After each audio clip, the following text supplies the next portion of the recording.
We're going to be taking notes on hotspots, and then we're going to be doing an assignment on hotspots. I want to make sure you do a few things. One, respect the sub, like you know you should.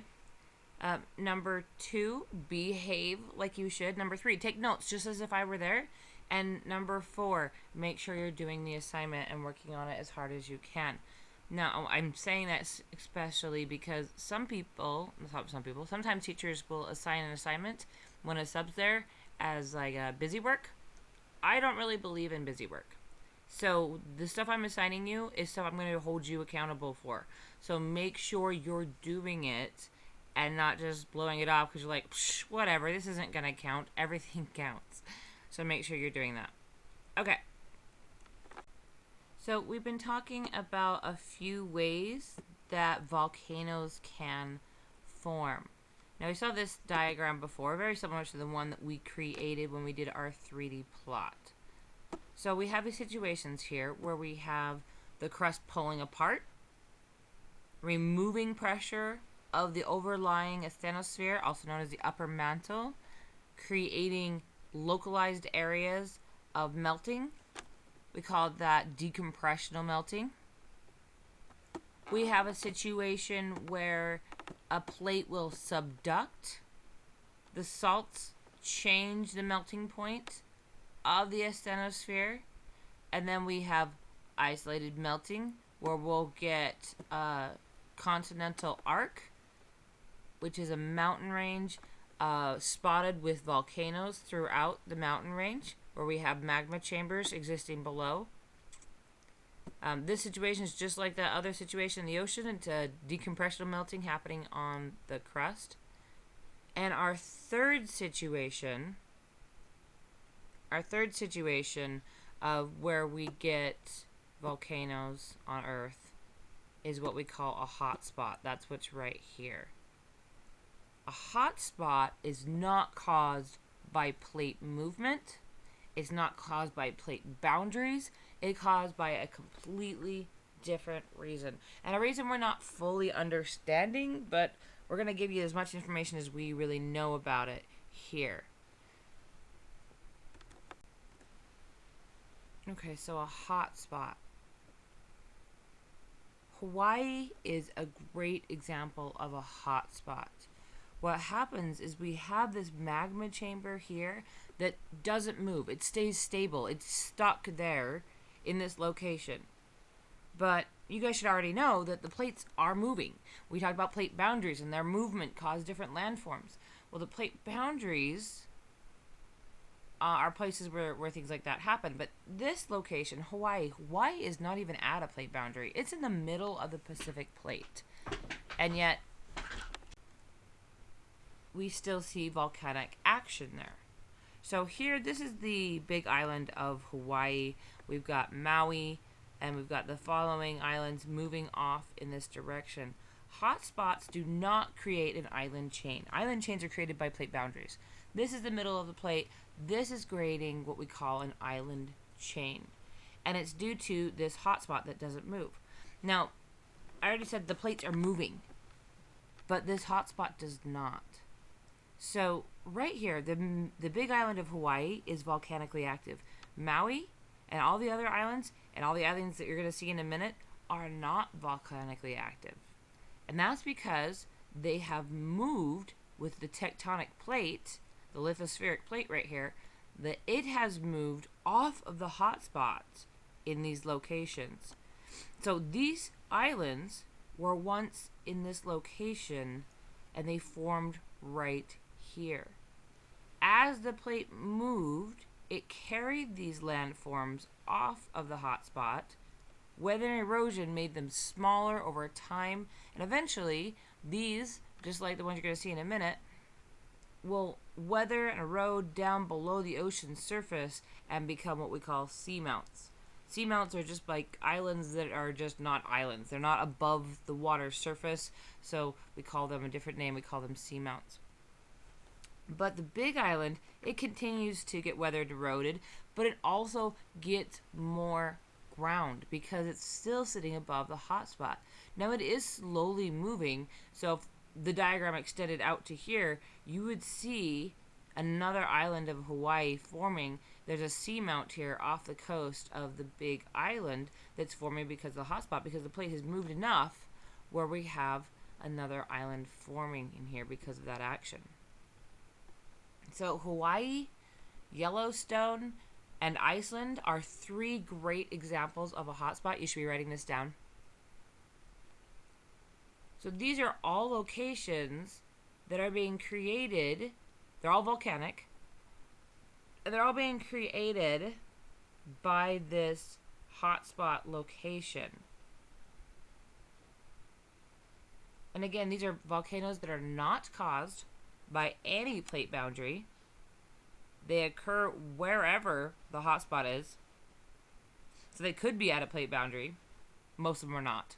Iceland's the weirdo. Iceland is actually sitting on a plate boundary, and it's a hotspot. So it's not caused by plate boundaries through decompression, melting, or subduction. It's a completely different reason. They are instead caused, make sure you get this term, they're instead caused by a mantle plume.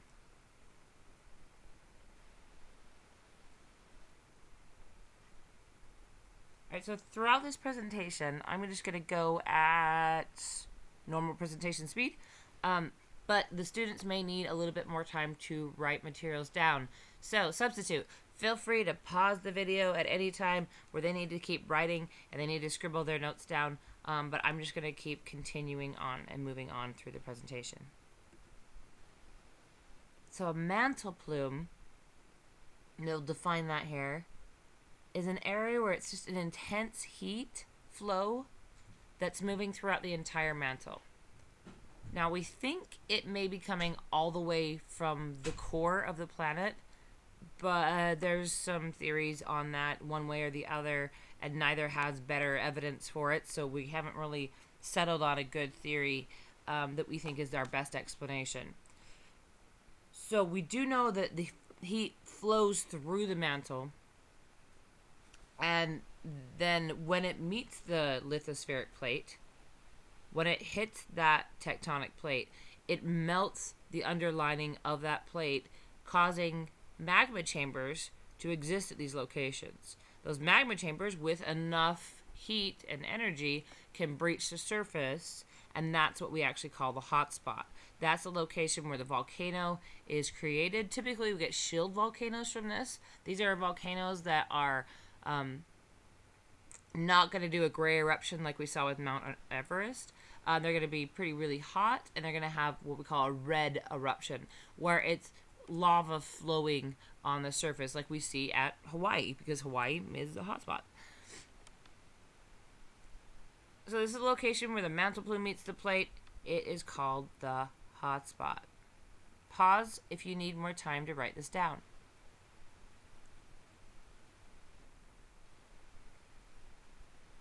So what does that look like exactly? If we're close to the lithospheric plate, so here we see the ocean bottom here, we see the ocean crust, and then here this would be the bottom of the lithosphere we're seeing. We're not actually seeing the upper mantle here, but we've got a magma chamber created down here below, and we've got places where magma is spiking up to the surface. Now you see these lines. These lines are indicating a growth of the island as more magma comes out of the volcano. Now this is a bit steep. In reality, we're a lot more, the slope is a lot less here. It's not as steep as it is shown in this diagram. But you can see as this magma wells up, we'll have an eruption, creating a small seamount, another eruption, an eruption after eruption after eruption after eruption, and we eventually get the rock breaching the surface, and then more eruptions and more flows,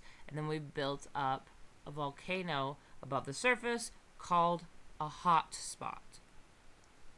Now, as you can see, these other islands, because this plate is moving into the computer screen, we've got all these different volcanoes here that are now extinct volcanoes. They're not going to erupt ever again because they've moved away from where the magma chamber exists inside of the lithosphere, inside of the crust. So here we got the magma chamber here. We've got the plate moving in this direction. These islands are moving off, weathering erosions making them smaller over time, and then we have just the one main here volcano at the hotspot itself. Now on here, I don't know if you guys can see this, but there are numbers on this. These numbers represent the ages of the different islands. Now, the Hawaiian island, the rocks that we've dated here are 0.8, and these are measured in million years. It doesn't say the unit. It should. Naughty diagram. Anyway, so this mainland of Hawaii has only been around for 0.8 million years to present, at least the rocks on the surface where they breach the surface. So it's a pretty relatively new feature on the Earth's surface. And we know it's newer than the plate itself because if we go down to the ocean bottom and actually date the rocks around here, we have much older ages in the millions of, the hundreds of millions of years here. So we know these are new features.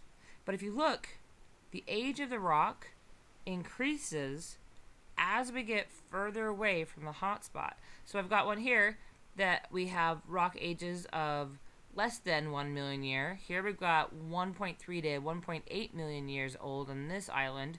Here, this island, 2.2 to 3.3 million years, 3.8 to 5.6. So it just gets older and older as you go back. In the assignment I'm going to have you do today, the last question is going to ask you to calculate the speed of the movement of the Pacific plate. And it's going to ask you to calculate that speed. You're going to figure that out because speed is just a rate. Speed is a rate where we have distance over time. So you're going to be able to have the distance between the current island that is being still accumulating rock, and then you're going to have to try to figure out how to calculate with the distance and the time that we have here. But we'll talk about that in a minute. So the landform that's going to be created here, we call that an island chain. Do not confuse that with an island arc.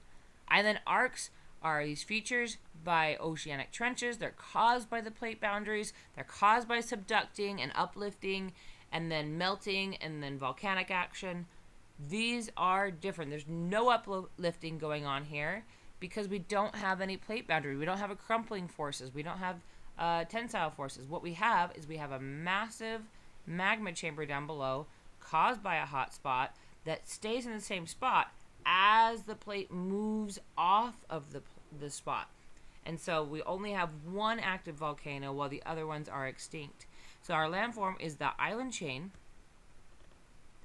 and we call it island chains because it makes a long straight chain of volcanoes. And the hotspots show us not only that we can see a line of volcanoes, but it shows us that the plates are moving, and it shows us how fast the plates are actually moving. Because we can date those rocks using that radiometric dating techniques that we talked before, way in the past, and we can measure the distance between these islands. And if we have those two numbers, all we got to do is do a little bit of math and we can show how fast the plates are actually moving. And as we already talked about, they're moving very, very slowly. Pause the video if you need more time to write this down. Alright, so what does this actually look like? So here you can see a block diagram that we've been drawing in class.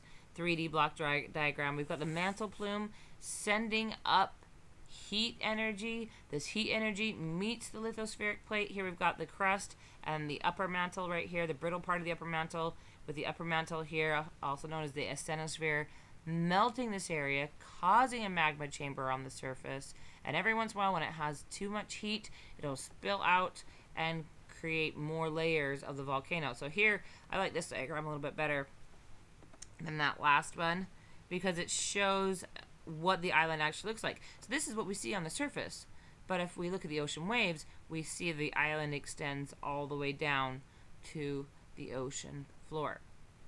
So we've got all these islands here,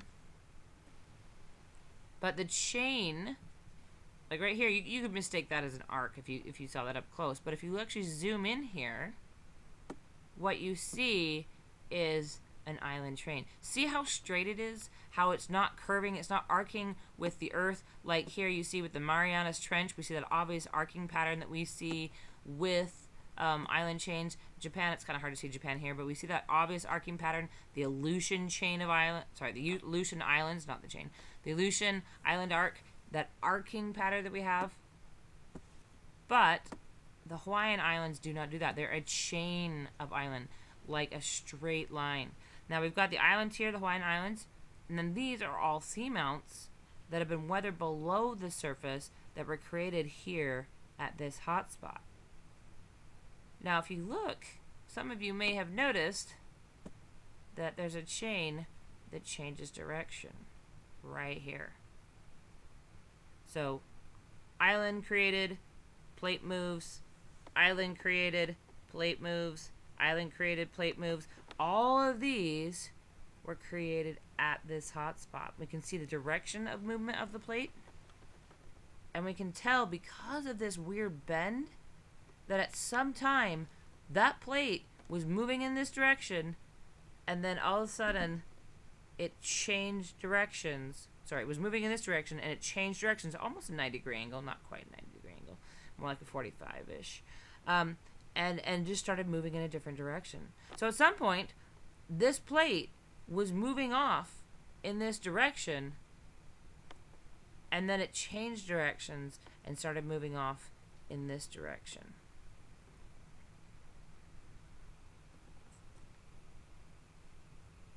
Alright, let's get a diagram in. I know I'm not here to draw up for you, and honestly, I just didn't have time to do it on paper or on video, so you're going to have to try to look at this diagram here. Let me explain it to you. So on this diagram, sketch something into your notes very similar. We've got the outer core, we've got the lower mantle, we've got this plume of heat. This is our mantle plume. Rising up, goes through the asthenosphere, which is also known as the upper mantle, melting the lithosphere here, and then creating this hot spot. Draw in this movement, draw in this plate here, and make sure you get an island here at the hot spot. And then I would draw a couple islands moving off from that hot spot, smaller and smaller time, of course, because they're no longer volcanically active, and plate tectonics and mantle plumes, they work to create and move the land surface up, build it upward, and then weathering erosion works to build it down. So here, add in an arrow showing the direction of your plate, moving this way while our mantle plume stays put. Pause the video until you get that drawn.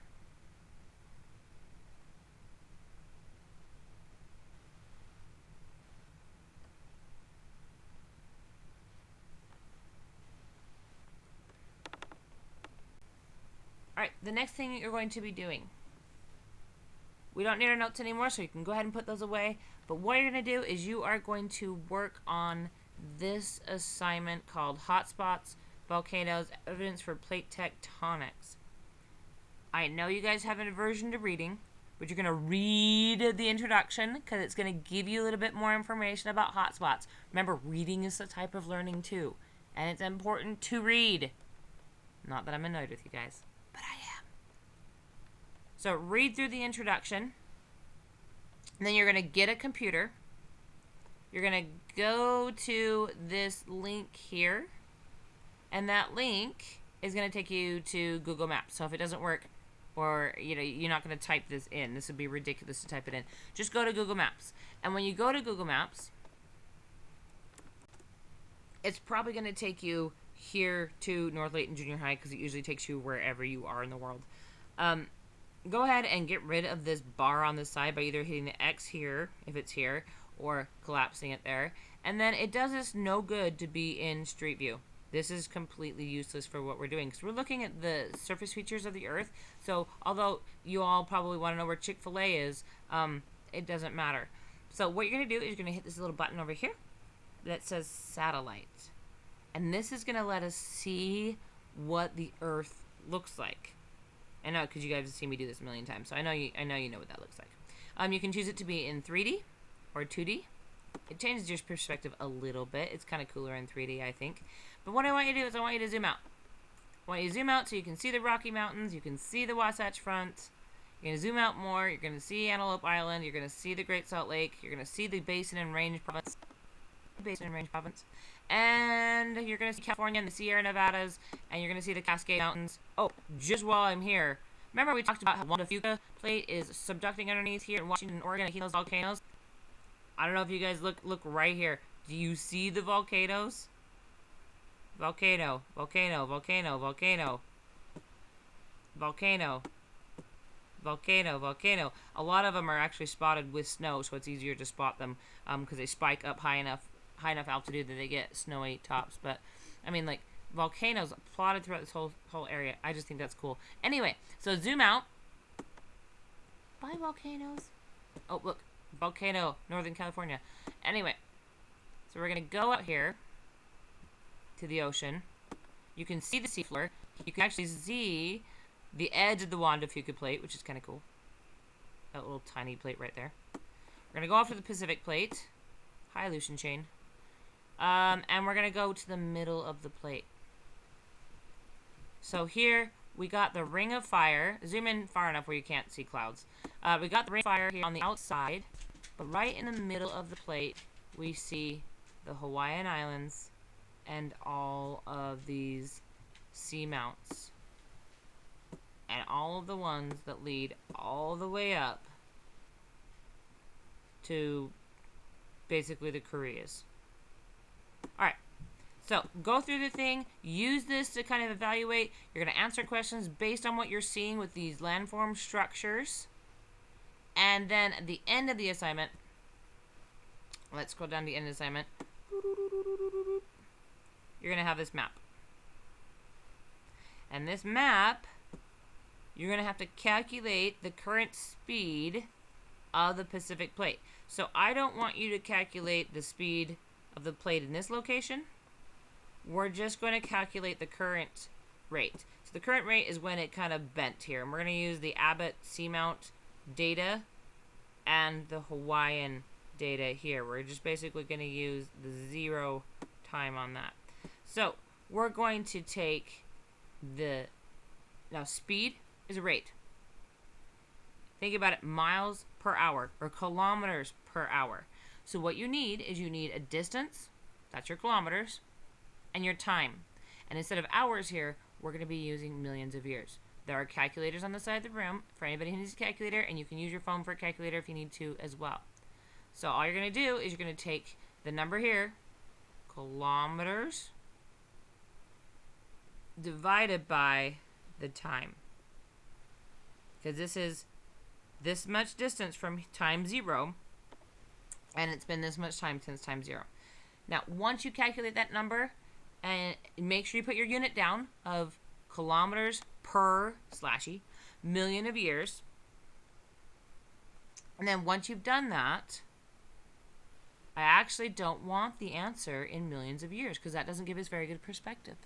So what I want you to do is I want you to calculate how fast the plate is moving in years. So I don't want it in a million years. I want it in years. So you'll need to convert it, and to do it correctly, you'll need to divide it by millions. So we can figure out how fast this is going. But once you divide it by a million to get rid of the million years and just turn it into million, then you are going to take that number and you're going to multiply it by 1,000 to get rid of kilometers. And then you're going to multiply that by 100 to get rid of meters and transfer it into centimeters, because I want to know how many centimeters per year this is moving. Alright, good luck. I know most of you hate math. You're welcome. Okay, bye.